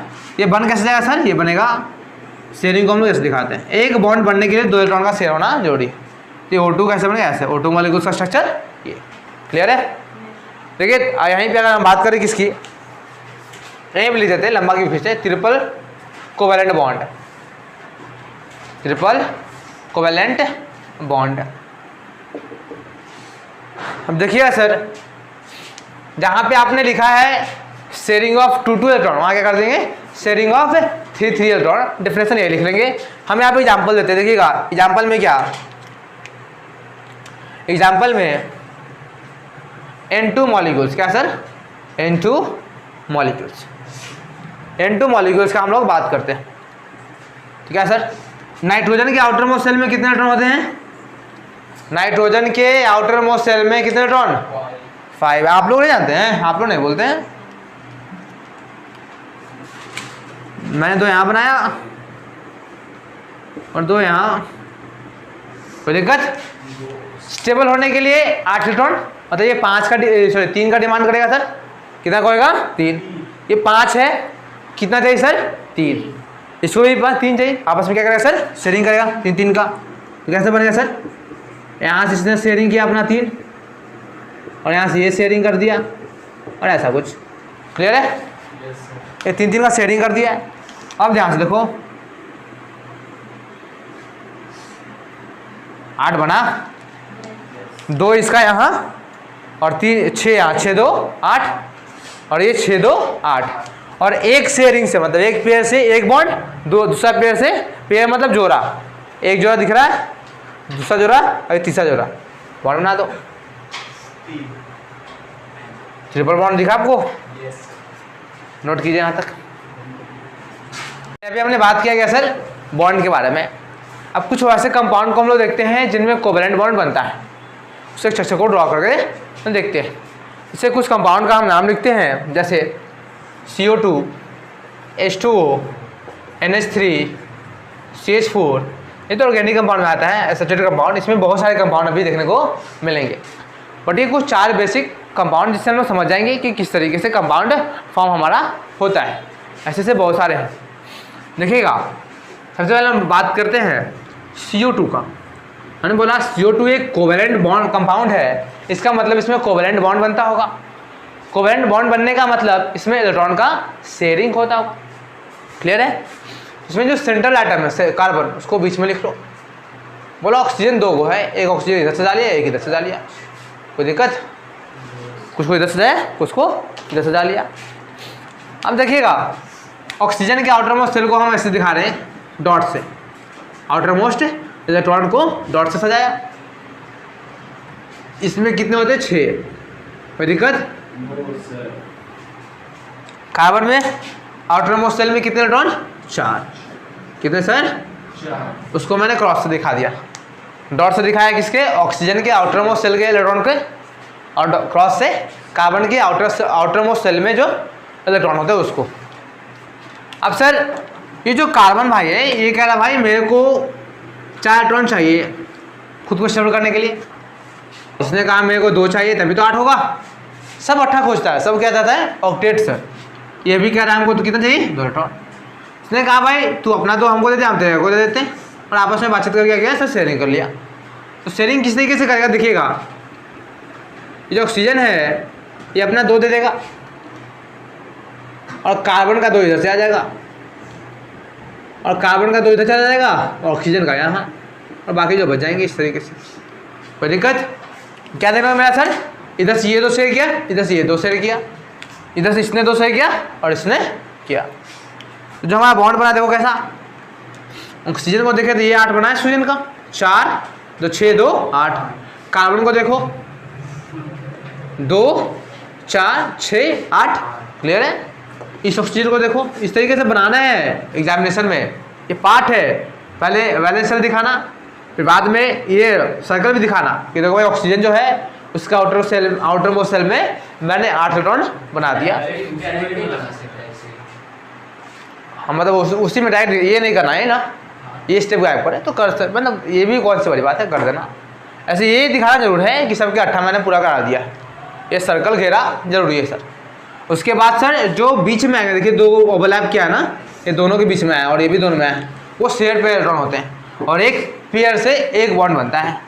तो यहाँ पे जो ऑक्सीजन है हमारे सर एक पेयरिंग बनाया, ये दूसरा पेयरिंग कार्बन से ऐसा, ये CO2 का स्ट्रक्चर होता है।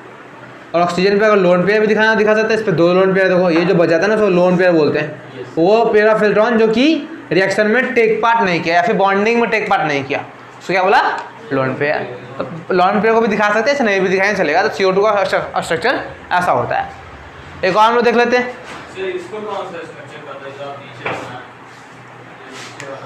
इसको शायद इलेक्ट्रॉनिक, इसे शायद आपका नाम है ना बुक में, तो इलेक्ट्रॉनिक कन्फेक्शन के नाम से आता है ना।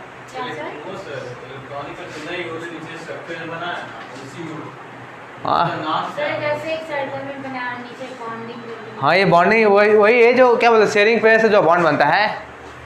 कोवेलेंट कंपाउंड का स्ट्रक्चर याद रखिए ना, लिएगा कि फाइंड द या फिर ड्रॉ द स्ट्रक्चर ऑफ क्या बोलते हैं, अरे सब एक ही पार्ट है ना। कोवेलेंट बॉन्ड का एक कंपाउंड है, बोलेंगे क्या बोलते हैं सर, हाँ ये इसी को, हाँ वही नाम नहीं आता, इलेक्ट्रॉनिक कन्फेक्शन बार बोल रहे थे। इलेक्ट्रॉन डॉट स्ट्रक्चर नहीं बोलते हैं इसको, मतलब इलेक्ट्रॉन डॉट डॉट करके क्या बनाया स्ट्रक्चर किया। ये शेयरिंग को मैंने दिखाया और शेयर करने के बाद बॉन्ड बना, इसको बोलते हैं इलेक्ट्रॉन डॉट स्ट्रक्चर। बिल्कुल सही, बहुत बढ़िया। ये नाम भूल गया था, बाबा इलेक्ट्रॉनिक कन्फेक्शन क्या था। इलेक्ट्रॉनिक कन्फेक्शन तो वो इलेक्ट्रॉन को सजाना होता है, किसी भी एक पार्टिकुलर एलिमेंट को लिखते हैं, क्या बोलते हैं इसको स्ट्रक्चर को इलेक्ट्रॉन डॉट। अच्छा हाँ ध्यान रखिएगा, इलेक्ट्रॉन डॉट स्ट्रक्चर ड्रॉ करने के लिए आएगा तो ये ड्रॉ करना है। सर जरूरी है कि वो दोनों ऑक्सीजन को इधर ही दर्शाने, मतलब इधर ऊपर भी नीचे भी दाएं भी ले जाएं भी ले सकते हैं। सर जैसे पहले कार्बन लिखेंगे फिर ऑक्सीजन, जैसे आपको कोई नहीं, देखिए आपको कोई भी कंपाउंड दिया जाता है ना, उसमें आपको सेंट्रल एटम डिसाइड करना होता है।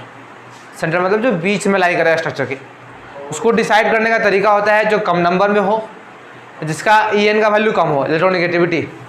En जानते हो, नहीं जाना हो कभी, टेबल पढ़े नहीं तो आगे पढ़ेंगे। तो ये एक फैक्टर होता है, क्या बोलते हैं, एक रूल सेंट्रल एटम। तो आपको सेंट्रल नंबर एटम डिसाइड करना पड़ेगा कौन सेंट्रल एटम है। अगर 10वां के लेवल पर समझो तो ये याद रखना कि जो कम नंबर में होगा सेंट्रल एटम होगा, दूसरा जिसका En वैल्यू कम होगा। En का नाम होता है इलेक्ट्रोनेगेटिविटी, मतलब किसी एटम का वह क्षमता, किसी एटम का एक शेयर पेयर ऑफ इलेक्ट्रॉन को खींचने की क्षमता। जैसे हमने बॉन्डिंग किया HCl के बीच में, मान लो इसके बीच में बॉन्डिंग किया सर HCl के बीच में, तो सर यहाँ पे 2 इलेक्ट्रॉन शेयर हुआ होगा, एक दिया हुआ ना दोनों, अरे समझ रहे हैं। HCl के बीच में क्या हुआ सर बॉन्डिंग हुआ, एक पेयर ऑफ इलेक्ट्रॉन को मैंने शेयर किया।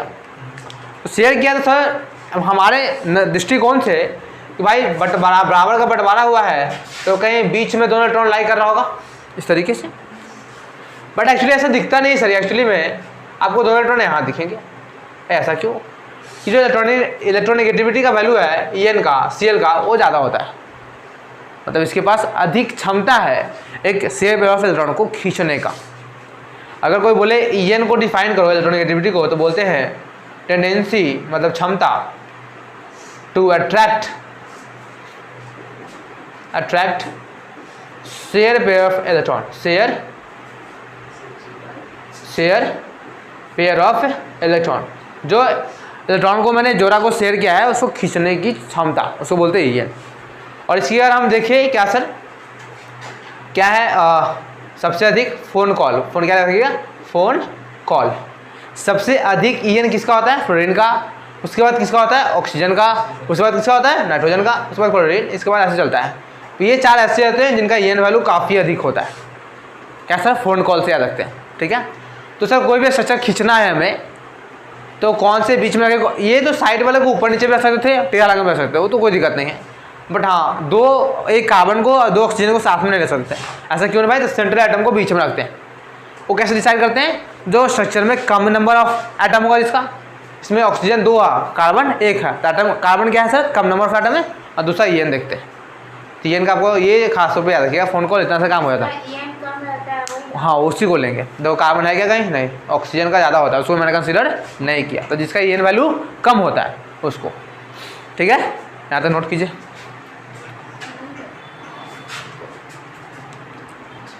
चलिए आगे बात करते हैं हम लोग एलोट्रॉप्स के बारे में। एलोट्रॉप्स स्पेलिंग देख लीजिएगा।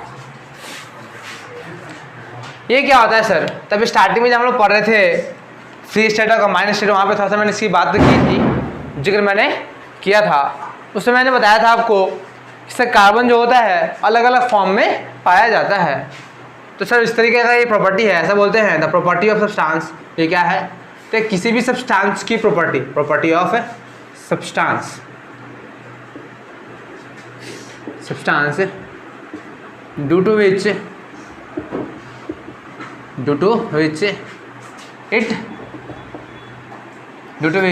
It exists in different form, जिसके वजह से ये अलग अलग फॉर्म में एग्जिस्ट करता है। कहने का मतलब सर, कोई एक पर्टिकुलर सब्सटेंस का अगर एक से अधिक फॉर्म हो तो हम बोलते हैं उस सब्सटेंस का वो क्या है, एलोट्रॉप से। क्या बोलते हैं, एलोट्रॉप से। जैसे हम लोग बात कार्बन की कर रहे हैं, तो कार्बन का एलोट्रॉप्स होते हैं 3।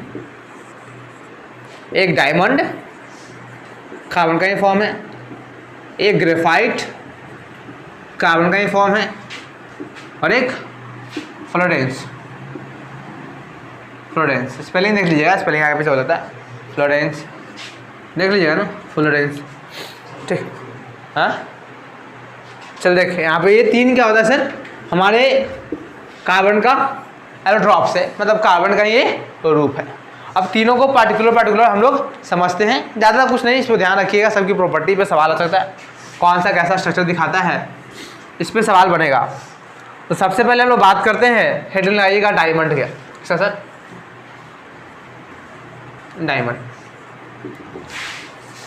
डायमंड क्या है सर, तो हमारे सराउंडिंग में सबसे हार्डेस्ट नॉन मेटल कौन सर, यही है, सबसे हार्डेस्ट सब्सटेंस बोल सकते हैं। ये सबसे हार्डेस्ट सब्सटेंस होता है हमारी सोसाइटी में।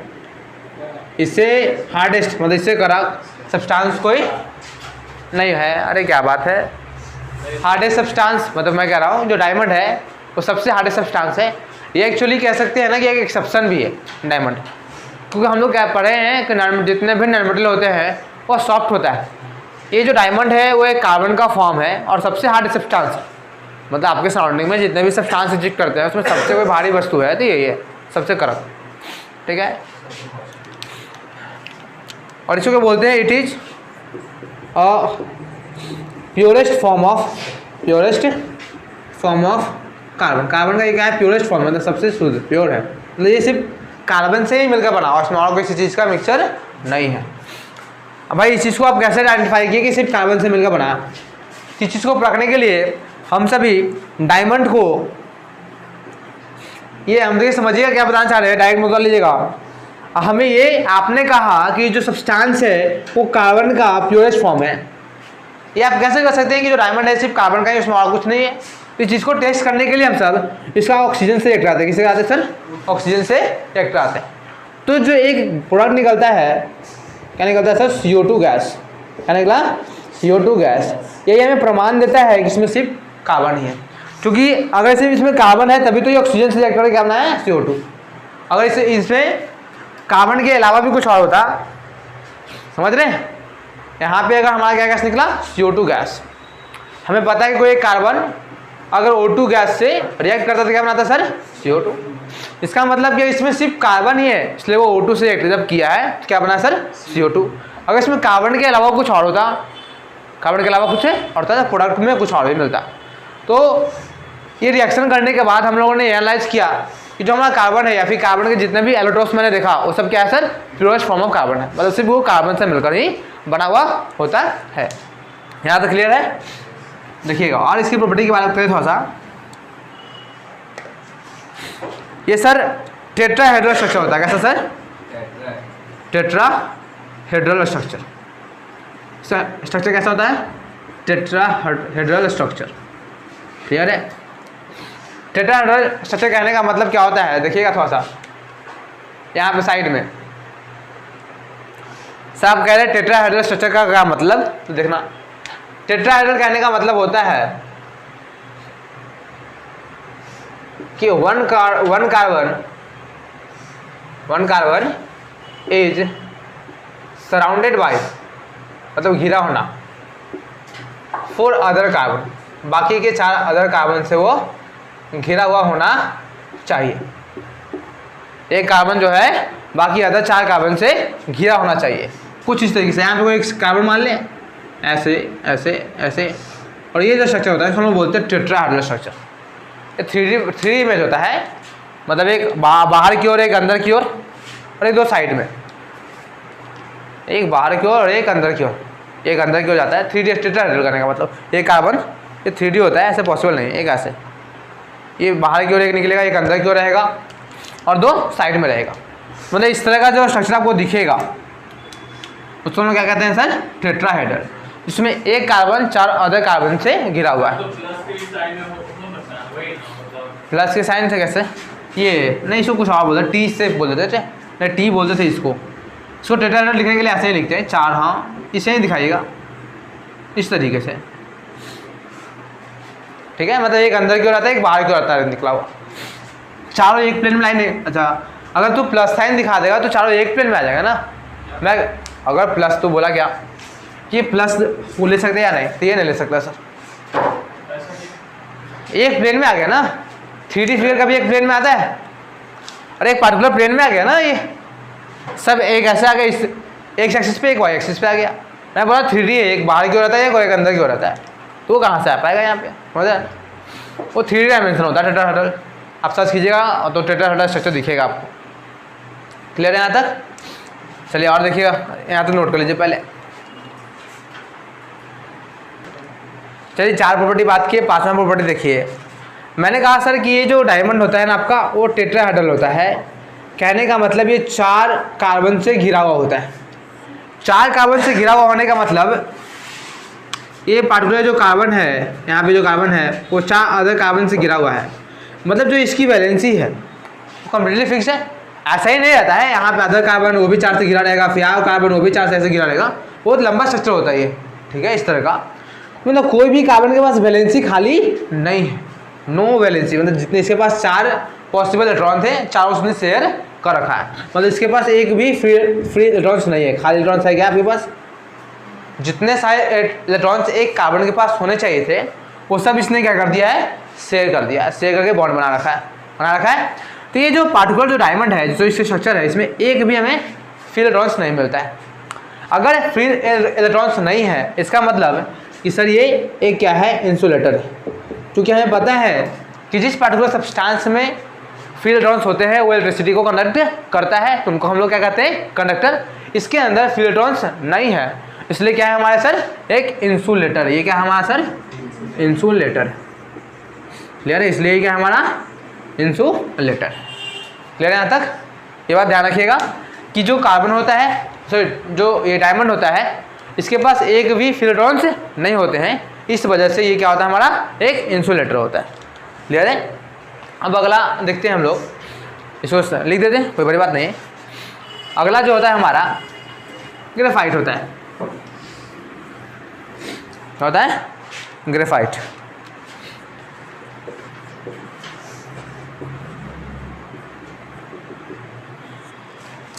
ग्रेफाइट की बात करते हैं सर। ये सॉफ्टवेयर होता है, मतलब किससे सर, मतलब बहुत ज़्यादा सॉफ्टवेयर नहीं होता है, सॉफ्टवेयर डायमंड। डायमंड से सॉफ्ट होता है। डायमंड बहुत ज़्यादा हार्ड सब्सटेंस है, ये डायमंड से तो सॉफ्ट होता है, डायमंड से हार्ड नहीं होता है।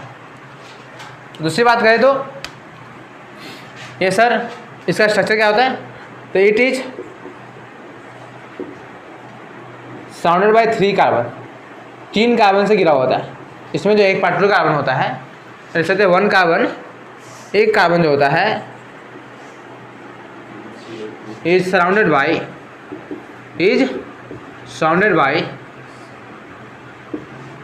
अदर 3 एटम, अदर 3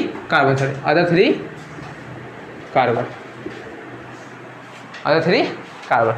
एक कोई कार्बन जो होता है वो 3 अदर कार्बन से घिरा हुआ होता है। जैसे देख ले, ऐसे ये कोई कार्बन है, ये मान ले ऐसे घिरा, कुछ है इधर से लगा, कोई इधर लगा दिया, कोई इधर लगा दिया, फिर ऐसे एक 3 कार्बन से घिरा रहेगा ऐसा। तो नोटिस क्या किया हम लोग सर, इसके पास एक वैलेंस इलेक्ट्रॉन तो बचा हुआ है, और है इसने अभी बॉन्ड बनाने में कितना शेयरिंग किया है सर, 3। एक इसके पास बचा हुआ है, मतलब इसके पास फ्री इलेक्ट्रॉन्स है, इसके पास फ्री इलेक्ट्रॉन्स है। इसके स्ट्रक्चर से हमें पता चलता है इसके पास क्या है सर, फ्री इलेक्ट्रॉन्स है।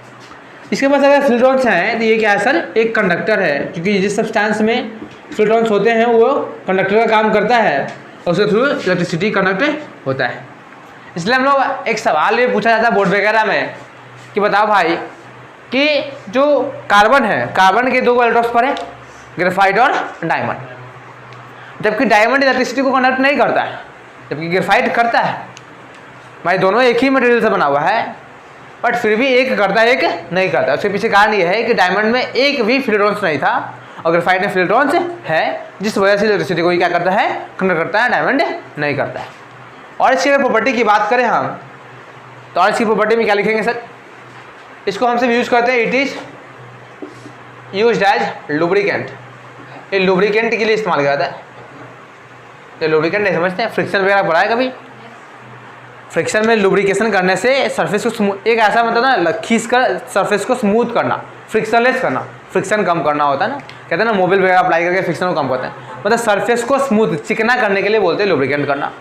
तो इस तरह घिस कर आप क्या सरफेस को चिकना करने में आप इस्तेमाल करते हैं। तो इसका इस्तेमाल बैटरी वगैरह के सेल में भी होता है, पेंसिल के टिप में भी होता है, उसमें ग्रेफाइट का इस्तेमाल होता है।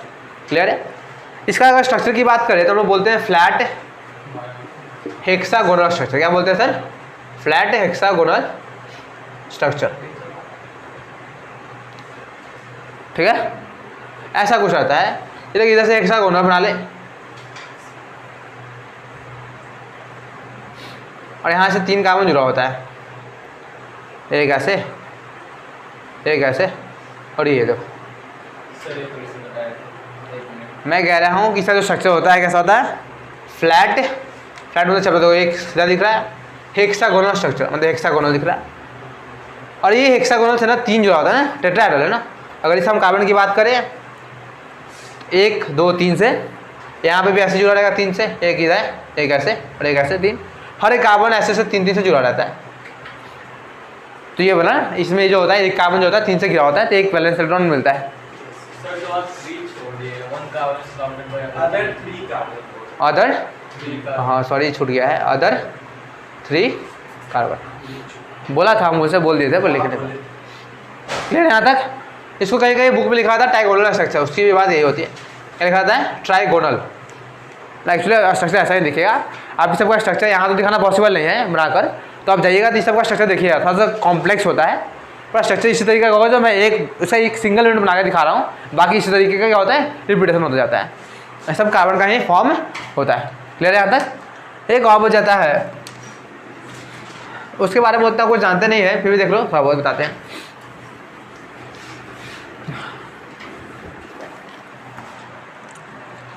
फ्लोरेंस बच जाता है सर। इसके बारे में अभी भी जानकारी चल रही है, मतलब बातचीत चल रहा है। फ्लोरेंस ये अभी पूरी तरीके से इसके ऊपर खोज नहीं किया गया। ये भी अक्सर कार्बन का फॉर्म ही है। ये जो होता है ना, एक फुटबॉल लाइक स्ट्रक्चर होता है, मतलब इसका जो स्ट्रक्चर देखिएगा फुटबॉल लाइक स्ट्रक्चर होगा, मतलब फुटबॉल की तरह, मतलब स्पेरिकल से बोल सकते हैं। और क्या बोल सकते हैं सर? स्पेरिकल से। दूसरा सर देखा गया है कि इसका जो स्ट्रक्चर है उसमें पूरे का 60 कार्बन है। कितने कार्बन है? हाँ, मतलब फ्लोरेंस को C60 भी कहते हैं। किस नाम जानते हैं इसको? C60 के नाम से भी जानते हैं। It is neither soft nor hard, ना तो ये सॉफ्ट होता है ना तो हार्ड होता है। मतलब कहने का मतलब ना तो ये डायमंड की तरह बहुत ज़्यादा हार्ड होता है, ना तो ग्रेफाइट की तरह ये सॉफ्ट होता है, उन दोनों के बीच में लाई करता है। ठीक है ये कार्बन का फॉर्म है। इसके बारे में बताएं कुछ। फुटबॉल लाइक दिखता है, इसके स्ट्रक्चर में करीब कितने सर? 60 कार्बन दिखते हैं। इसको C60 के नाम से इसको जानते हैं। हाँ, मतलब देख लीजिएगा, स्ट्रक्चर पूछ सकता है, फिर बोल सकता है फ्लोरेंस में कितने कार्बन हो सकते हैं, ऐसे कुछ पूछेगा। एक बार NCERT बुक रीड कर लीजिएगा, थ्योरेटिकल चीज़ है ना, तो ध्यान रहता है नहीं। यहाँ तक क्लियर है? जितना बात मैंने बताया, यहाँ तक कोई परेशानी? अब अभी जो इसके बाद जो पोर्शन बच गया हमारा वो है हाइड्रोकार्बन। क्या सर? हाइड्रोकार्बन। हाइड्रोकार्बन में ही सीखते हैं नोमेनक्लेचर। थोड़ा सा हाइड्रोकार्बन इंट्रोडक्शन कर देते हैं, इतना पहले नोट कीजिए। यहाँ तक क्लियर है? इसके आगे कल ही करते हैं, आप लोगों का मन नहीं है तो फिर यहाँ तक बढ़िया से रिवाइज कीजिएगा। NCERT बुक जरूर पढ़िएगा। हम अपने हिसाब से जितने तरह की बातें थी मैंने बताया। अगले पार्ट में पूरा ऑर्गेनिक कंपाउंड पढ़ेंगे और उसके नोमेनक्लेचर बहुत इंपॉर्टेंट है, उसको बहुत बढ़िया तरीके से सिखाएंगे, क्योंकि 11th में भरपूर इस्तेमाल होगा। आप लोग जो जाने वाले 11th में जाके साइंस लेने वाले उनके लिए बहुत ही यूज़फुल है। जिनको समझ में नहीं आया है वो कमेंट सेक्शन में सवाल पूछे। धन्यवाद।